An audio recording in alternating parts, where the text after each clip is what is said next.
Hello, everybody. I'm trying this as an experiment in communication, both public and private. There's some things that I would like to draw to Mr. Elon Musk's attention. I interviewed him a while back on my podcast. That was primarily released on X, but also more broadly. We've met a couple of times. I've been watching what he's been doing, like everyone in the world has been. And I'm also interested in his reaction to the situation with Tommy Robinson. I interviewed Tommy last year twice with my wife, and I've been following his travails in the UK diligently. I just spoke with Ezra Levant, who runs Rebel News, this troublemaking, rabble-rousing media organization, alternative media organization in Canada. Ezra and I have interacted with each other for about 10 years. He was an early advocate of mine when all hell broke loose around me at the university, and we've kept in touch ever since. In any case, Ezra Levant also hired Tommy Robinson as a journalist a few years ago and knows him quite well. Brought him to Canada relatively recently, where he was arrested at exactly the time that I was supposed to interview him. So that was another interesting overlap. Anyways, when I talked to Ezra Levant, we discussed Tommy, and he's in solitary confinement in a maximum security prison in the UK. And he's not allowed any visitors who have a social media following, whatever that means, given that virtually everybody has at least some social media following now. And this essentially means that he'll spend 9 months in solitary for what's a civil offense. And it's been 4, and that's a long time. And his guest slots aren't filled, partly because of these restrictions. I asked Ezra, too, if Tommy was in solitary at his own request, because the prison is a dangerous place, because it's a maximum security prison, and it's full of the sort of people who might not approve of Tommy Robinson, let's put it that way. And Ezra told me that Tommy hadn't requested to be isolated in this manner, that he was willing to take his chances in the general population.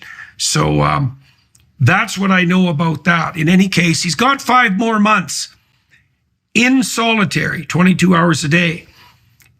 When I interviewed him, he'd expressed some real concerns about his ability to maintain his psychological integrity under such conditions. You know, we use solitary confinement as a punishment sufficiently brutal to deter even psychopaths who are about as non-social as you can possibly imagine. And so depriving people of social contact is, I think it's cruel and unusual punishment, and is something that perhaps should never be used, but if it's used, should be used, let's say, very judiciously. And I think that he's being subjected to cruel and unusual punishment.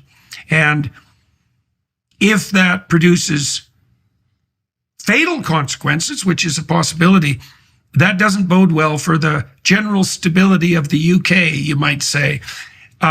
And it's not a risk that should be taken.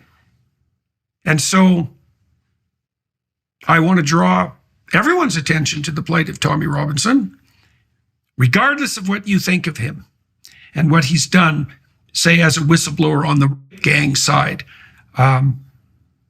His punishment is exceptionally heavy-handed, and it isn't at all obvious to me that it's wise. It's also not obvious to me that he'll make it through 9 months of this intact. And Ezra was concerned for the same reasons.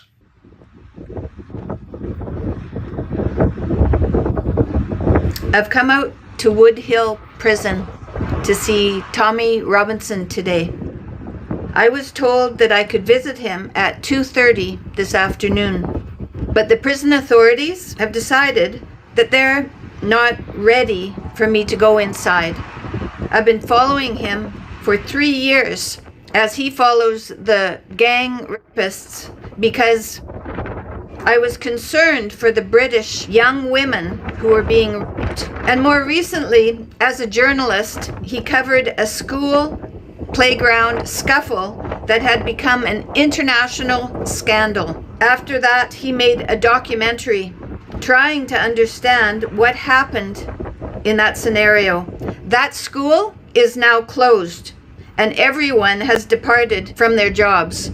There was so much corruption and payoff and secrecy that this documentary was not supposed to be shown. But Tommy Robinson felt compelled to show it, to tell the truth. Now he has been charged with contempt of court, and he made himself available to the courts to charge him and to put him in jail. They have him held in solitary confinement here. He's hesitant to eat from the cafeteria because there's a large Muslim population here, and he feels that he may be poisoned. And now he's getting very thin.